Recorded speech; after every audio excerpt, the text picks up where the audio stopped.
Good morning. I'm Amy Edwards, Community Affairs Director for Western Governors University, and I'm joined here today with Ali Isom. Thank you for joining me. I appreciate it. It's such a treat. Ali, I have some notes here. I want to make sure I have your bio right. You're the Chief Strategy Marketing Officer at ATTOSTAT. Is that how you say it? ATTOSTAT. ATTOSTAT. It's a local nanotech company. We're about to rebrand, so stay tuned. We've got a really cool new rebrand coming out. Ali is a community leader, an expert in policy, communication, public engagement, and leadership. So I'm so grateful that you're able to join me today.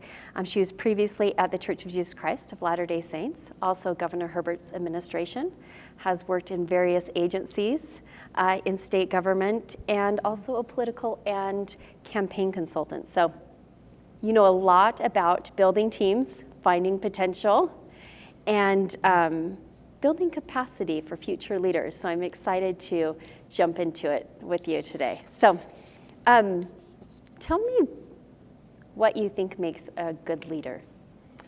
What makes a good leader? I think leadership, we misunderstand leadership so often as you're at the top of the organizational chart, so suddenly you're the leader.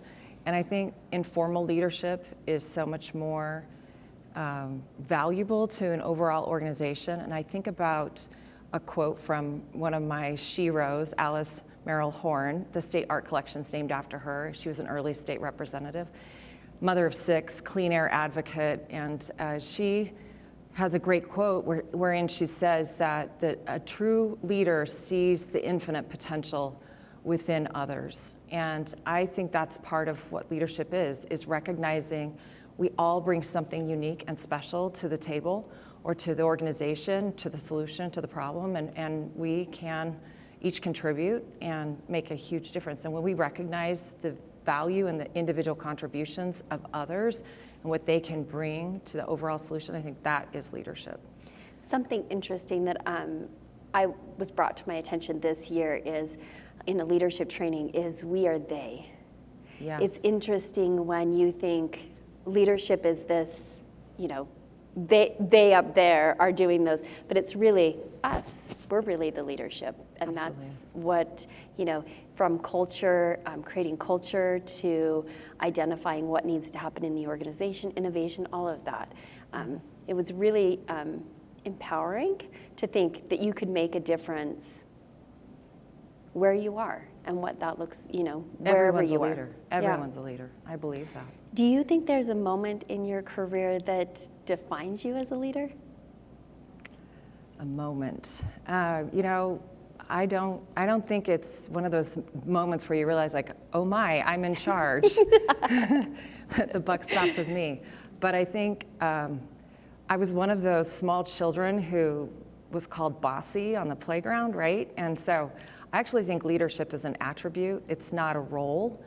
Leadership is something you exhibit and you demonstrate by helping others reach goals. And in all my teams that I've ever built, I try to cultivate that sense of leadership and responsibility and ownership, shared ownership. I think true leadership is that attribute of being able to see where we're going and how to get there, and how do you work with others to achieve a positive outcome. It doesn't matter where you are in the organization. How about you? What do you think leadership is? You know, I feel like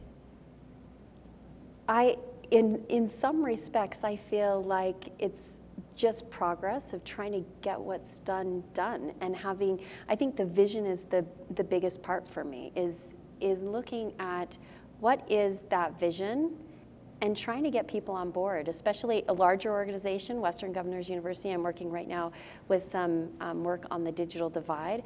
Big problem that's been happening for a long time. It didn't start with the COVID pandemic, and it won't end probably with the COVID pandemic, but how can you make impact? And I do think that it doesn't always feel like you're leading. It kind of feels like herding cats sometimes. Mm-hmm. And I think that's a misconception, that somehow you arrive at this leadership, like, oh, and now I am a leader. Yes. It is more of that responsibility and accountability to get things done because you see the vision. Yeah, and I think the best leaders don't have all the answers. The best leaders recognize they don't have all the answers, and they bring a team together to find the answers collectively. And I think this is a unique female gift as well, that women have the ability to survey a landscape and see lots of pieces and how they fit together, how we can bring all those pieces together. Even if we don't know exactly what the answer is, we know that there's capacity within that synergy to find the solution. And I think that confidence and that ability is sometimes unique to women and a gift that we bring to the conversation that others might not have. Do you feel like that has more to do with gut and intuition too? Is there a place for that gut feeling? I think when I look back, and we'll talk about some defining moments or mistakes or challenges that define your career, I feel like listening to my gut is a huge piece of that, and making sure that I identify. And sometimes I've gone down a road where I knew it wasn't exactly right, but kept going with it. How do you feel like that, that plays into it? Like, how is intuition in that part of what you think makes, especially female leaders? I've learned over the course of my career to trust my inner voice, and I don't think early on I had enough confidence in that. And sometimes it's gut, sometimes it's I've had enough experience. It's kind of like the concept of the book Blink, where you Yes. realize I've actually seen this before, and I have a good sense of where we're going. And I'm a pretty analytical person, so I can tend to overthink a bit, and I have learned to trust myself more as I get more experience. And some roles I've been in, they start to erode your confidence when you're getting a lot of flack, and I think that we have to, over time, sometimes it just takes time and experience, but trusting that inner voice is part of recognizing your own leadership ability and recognizing that I'm pretty good at this, like I can do this, I'm up for this, I got this. And not only, again, it comes back to not having all the answers, but Right. I know I'm going to land on my feet and I'm going to figure this out, and trusting that the process will get to the right outcome. When you don't feel like you're as confident, looking for that champion, tell me how you identify champions and how do you look for advocates for your career? Mm-hmm. Give us some insight of, I know in my own, I've had many champions, many advocates on my behalf when I didn't feel like maybe I was the most confident, or you never know what, you're always trying to figure it out. Mm-hmm. And until you figure that out, that you're always figuring it out, Right, sometimes your confidence can lack. How do you find those champions? What's the best way to go about that? This conversation, I think, is unique in that we tend to think about mentors, right? Yeah. But I think of, in the course of my career, I've recategorized it. There are allies, there are advocates, and there are sponsors. And an ally will sit next to you in a meeting and will join the chorus. An advocate will speak up for you when you're not in the room, but a sponsor will make sure doors get open for you. And I don't mean that in sort of a machismo way. I mean it more like they'll make sure that you have opportunities. It's always your responsibility to walk through that door and to have The hard work. the ability and the talent and the offering that you need to walk through that door. But I've learned to distinguish the difference between an advocate and a sponsor. I've had so many advocates over the course of my career. I feel really, really blessed to have so many good people in my life, both male and female. And there's Right. been a shortage for me of female role models. And a lot of this has been figuring it out on my own and trusting that inner voice to learn to navigate. But I also found that those male sponsors that I had in an organization where there may be a culture resistant to female leadership, they were crucial. So I seek them out, and then I don't just go to them with problems, but I go to them with a specific situation and seek their coaching in regular intervals as I navigate that specific situation. And I found that it's not just enough to go to lunch and just pick their brain on random things, but when I take a very specific situation and say, can you please coach me on how to handle this? They feel engaged in a way that's constructive, but they also feel a sense of ownership for my career. And I've really appreciated that. And I try to do the same. I'm pretty passionate about it for younger professionals and working, especially women who I feel a responsibility for. I feel like sometimes I'm running into the glass multiple times on their behalf as well. I do think there is we need more. I will say we need more women in leadership. Absolutely. And so to find that role model, I've had a lot of female and male sponsors, and I agree with you. Anytime that, and especially if it somehow aligns with what they're working on, to get their feedback, to get their advice on best ways to move forward, they've become my biggest sponsors. Mm-hmm.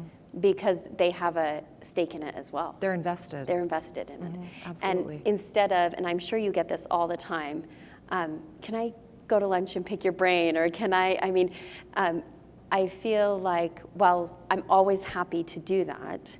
And I'm sure you are as well. Yes, of course. We have such limited time sometimes that it's harder to do that as you would like. Mm-hmm. So. Yeah. Well, we're going to switch a little bit to your career trajectory. I always say that. It's an interesting word, trajectory. Yeah, it is. What do you wish you would have learned or asked yourself earlier in your career? It's such a great question, because I think so often we look back and say, what mistakes would we have wanted to avoid? And instead, I've learned that those mistakes are an opportunity for personal growth and development, and there's no experience that you categorize as a mistake as long as you get learning out of it. And I think I would have valued taking risk more and embracing the opportunity to fall down just a little bit more often. I think, especially because I was in situations where the culture didn't seem to embrace female leadership, I felt like I had to not just be good, but like really good, exceptionally good. Exceptionally and I put so much pressure on myself, and that meant I wouldn't embrace risk. I wouldn't put myself out there because I didn't want to mess up, and I didn't want anyone to hold that against me. And in reality, I think that any risk I've ever taken has always paid off. And any time I may have fallen down, it's not a mistake if I get back up and I figure out how to not do that again, or I learn from it and keep going and build that sense of tenacity and focus. So I wish I would have, earlier in my career, been more willing to mess up, I feel like failure is one of those essential parts of innovation. Absolutely. Because you fail over and over again. Yes. But I do agree with you on 2 points. The first one is, I feel like sometimes you feel like you have to check every single box plus 5 more, and you don't take that risk. You don't move forward because you think, well, I'm missing 2 boxes of the 5 boxes or the 7 boxes or whatever that might be. And then the second one, I would love your perspective on this, because in my current role, we really value innovation, but not every organization is the same, and not every organization allows you to fail. It gives you that that cover that I always say in the work that I'm doing, that's something that the university's never done before. I make it a point to say, we are not going to get everything right. Absolutely. And you have to create safe space for that team. Yeah, right? we are going to have to transition and pivot and tweak. But how, as indirect or a direct leader, can you foster that innovative fail. I mean, if you're in a culture that's not allowing you to fail, what do you think you could do to kind of push that forward a little bit and make sure that it's becoming valued at least? Culture is hard to change. Culture takes persistence and time. So I don't think you could take complete ownership for the culture, but you can take ownership for your work experience and your team. And I do believe change starts with little steps at a time. And in the previous 3 teams I've managed, we read the book Growth Mindset by Carol Dweck. She's from Stanford, and it's been out for several years. A lot of people have read it, and Carol's work has focused on the ability to see opportunity in hard things and to see opportunity in failure. And in one team I managed, every week in our planning meeting, at the very beginning, we had a leadership development moment. I don't remember what we called it, but it was intentional. And it was share something this week that didn't go well and what you learned from it, that didn't go as planned. And we called it, I know what we called it our stepping stone moment. And so we'd write down on a little Post-it, and we'd share it with the group, and we folded them up, and we tucked them inside giant Legos, and we stacked the Legos up. And the whole notion was, these are stepping stones. These are steps to something better. We're building something. And it felt constructive to say, we've embraced a lot of things that didn't feel ideal, but we've learned so much, and it created a sense of confidence. But I really wanted my team to know there's safe space here. I expect you to fail. I want you to fail. Please fail once in a while, or you're never learning anything. And as a manager, I felt responsibility to make sure it felt completely safe for them to do that. And I felt like it not only allowed them to reach their potential better, but it created a support and an energy among our team. Like, we were mutually invested in each other's success. We knew we were a team before, but it really solidified that bond to share opportunities for learning. Yeah, there's always opportunity in the messy parts of life. And I also think you look back at how things didn't go right. If you wait until everything's perfect, you'll never start. It's so true. So that, I love the Lego analogy, because even though it wasn't right and everything wasn't perfect, you still built something great at the end of the day. I love that. Okay. Was there a perspective that changed in your career that was beneficial? And then how did your work change after that perspective change had happened? Perspective that changed. I feel like for me, as an example, my work and my goals have changed, as the last decade. I feel like my work was always trying to get to a certain place, get to a certain position, or get to, and now my perspective has changed to make the largest impact. And I think you've always felt that way. So maybe your perspective hasn't really changed much, because I think when you first start out in your career, and even if you're a leader, no matter, you can be a leader at the front desk, right? But maybe at the front desk you're thinking, I just want to get to that next spot, or whatever that might be. And I think impact has made a huge difference for me in the way I value and see what comes next. If I could go back and talk to my younger professional self, my why hasn't changed. My why I do anything I've done, is because I want to make a difference in this world. And that feels a little squishy and nebulous to some people, but I want to know I'm contributing to something meaningful. And I have done jobs where it was check a box and it felt less satisfying to me. So that why hasn't changed, but I was pretty hard on my younger self. I was pretty hard, and that could have come off as driven or even anal at times, right? Because I wanted to make sure I did it right. And I think the perspective change I've had over time is to, number one, trust myself a lot more. Number two, embrace my mistakes. And number three, give myself credit for a job well done. And sometimes some workplaces don't take time to celebrate those wins, and I think you have to learn to celebrate your own in some ways. But one thing I do for myself that's helped me sort of maintain perspective, annually for the last 4 years, I go on a silent personal retreat. I rent a place that's 1 bedroom in the mountains, high ceilings, big windows, and I read and I study and I walk in the woods and I sleep till I wake up and I journal and I eat when I'm hungry. And it's really a great self-evaluation time. And on the first day, I list everything I'm grateful for. And on the second day, I list everything I've learned over the last year. And on the third day, I chart my course for the next year.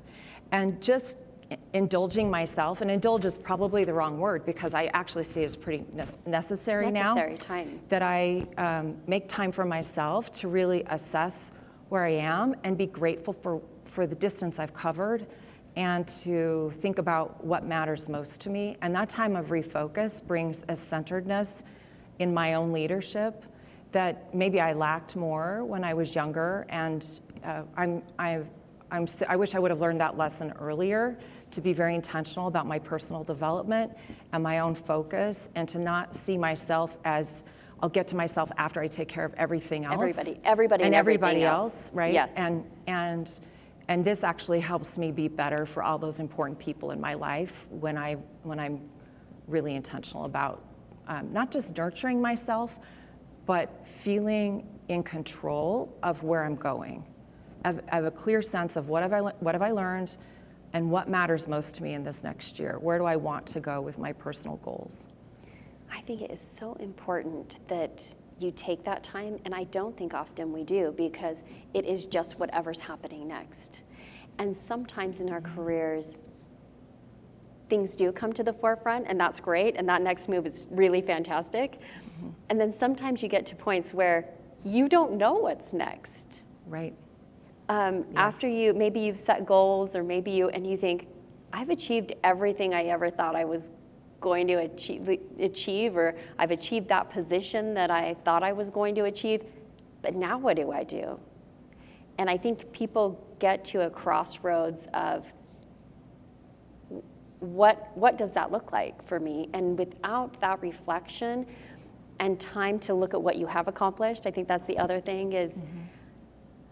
How many times do we just keep going and never look back? Yeah, I feel like, I crossed that off my list. Yeah, Done. you just crossed it off the to-do list, and then at the end of the day, you don't look at the to-do list to see what you've actually accomplished. Mm-hmm. I'm really guilty of that, because there's always something else to do. Right. The to-do list is never ending. Yes. I don't know one woman who's like, it's all done. It's done. Nobody, I don't know anyone who does. I don't know any women who aren't busy and who aren't trying to do really meaningful things with their lives. So it's sort of a matter of finding that balance and that sweet spot. I think you are such a big advocate. I know as our friendship has evolved, seeing the potential in leaders and people, and super grateful for your friendship that way. But I want to ask you a little bit about realizing your potential, because I think there are times where you're put in difficult positions. One of my good friends always said, I can do this, I'm capable, I'm competent, I can, this like self-talk, this affirmation of like, right. I am capable, I am competent, I can do this, mm-hmm. I can move forward. So first question, as we talk about realizing potential, how do you navigate really hard relationships? Professional relationships? Professional relationships. Personal, a whole different side. There's a lot going on. And what tips in a professional setting could you give us if someone is really, we've all encountered those really difficult mm-hmm. people mm-hmm. If you haven't, wow, good work. Yeah. But there's always a few. Tell us how to navigate some of those, your best advice. There are some practical tools, I think, that are helpful in that. The first one refers to what you're talking about with positive affirmations. in one role I had, I felt that there were just fiery darts flying at me all the time. And I sat down and wrote myself a mantra. And I read that mantra every morning. It was my why, but it was also affirming. And it was getting crystal clear why I'm here, above and beyond what anybody else thinks. Like, what is my drive? What's my driver right now? So I did spend the time to contemplate that and intentionally write it out and wordsmith it and then repeat it and reread it to myself. And I found that to be a really important self-reflection moment every morning to kind of armor up before I headed out the door. The other thing is I wish I would have earlier in my career understood that conflict's an opportunity for greater understanding. I tend to avoid conflict. I mean, nobody likes it, Nobody right? likes it. Nobody likes to be uncomfortable. And in, you know, it has to do sometimes with the way you're raised, but I struggle to see any value to conflict. So I was just sort of trying to navigate my career, diffusing and avoiding. And it took a while for me to understand there's a way to approach it, and I have to be very intentional about it. I sit down and sort of script out the conversation. I do as well. I was a high school debater, and so there's a part of me that wants to make sure I've got a good you response have it right. and I've got good data. Yes. But if I think about it in terms of I just have to have a response, then I'm going to have more conflict. But if I think in terms of how do we create a win-win, and I frame it as a win-win, and I approach the conflict with that paradigm, we always come out on top. And I will tell you, sometimes it takes multiple conversations, right? You don't get there immediately, instantly, and Sometimes. It can be exhausting. But this is how you build persistence and resilience over time. And I honestly think that's true leadership too, is stepping back and seeing the bigger picture and remembering what's driving you, why you're there in the first place, and staying focused on that and not distracted by this other human who has their own life experiences and world paradigm that's to the table. vastly different. I feel like sometimes people respect that a great deal than just avoiding it. If you avoid it, Yes. it festers underneath the surface. Yeah. Then you have all sorts of morale problems and team problems without really addressing and knowing that they're just coming from a different point of view. Yes. And it's just as valid as yours. Right? absolutely, and they're trying to get things done just like you are. Yeah. But the respect for them, and then they respect you more as well. Yes. And there's some great work Barbara Annis has done on gender intelligence, and I think that might be the elephant in the room we're sort of avoiding right now, is that sometimes the potential conflict is around cultural baggage in female leadership, right? And a resistance or even a lack of valuing female leadership and what women can bring to a solution. And Barbara does some great work enlisting male allies and helping them understand and in helping us understand how our brains are uniquely different. And in one workplace, I had a tremendous opportunity as I had an employer, a manager who was open to that and wanted to learn more. I would just share little snippets from Barbara's work about how male brains and female brains work differently and Completely where different strengths can come in and then I would point out, I would seize the moment if a situation arose where there was a disadvantage to female employees and point that out in a kind way, not in an accusatory or combative way, because often it was unintentional, but seizing the moment for teaching and being seen as a thought leader and an example, I think gets you so much farther than just taking it on and feeling like it's a battle you have to win, and seeing that the broader objective is cultural change. I 100% agree, and that has also been my experience. I feel like sometimes early in your career, you just want to take it head on and fix the world. Yeah. And then over time you realize maybe they have a valid point as well, and that to change the world, which right now in politics you don't get, but you have to see both sides of the issue to get to a place that is good resolve and that can actually work for people.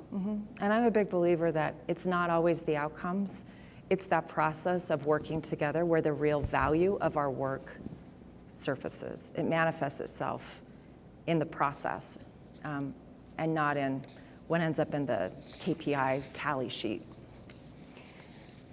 As we navigate, as you navigate your career, and I think one of the things that women don't often get a lot of coaching on is negotiating their salary, and the pay gap is definitely something that's out there. So I want to make sure that we cover this. Advice on negotiating and maybe your favorable compensation and how that has looked over your career. What difference do you think, and tips that? Well, the first one is to have the confidence to advocate for yourself and your skill set and to know your worth. And in one particular negotiation, I remember a potential employer, as I threw a figure out, sort of going, ugh, and I just said, I know my worth. I know what I'm worth. And I did know. I had a good sense of it because other people I'd explored other positions and I knew what they were valued at. And I ended up securing that arrangement, I think because of the confidence I took into the conversation. But compensation is sort of a tricky topic for me because my career path has been a little bit unconventional. It looks even maybe a little ADD to some people.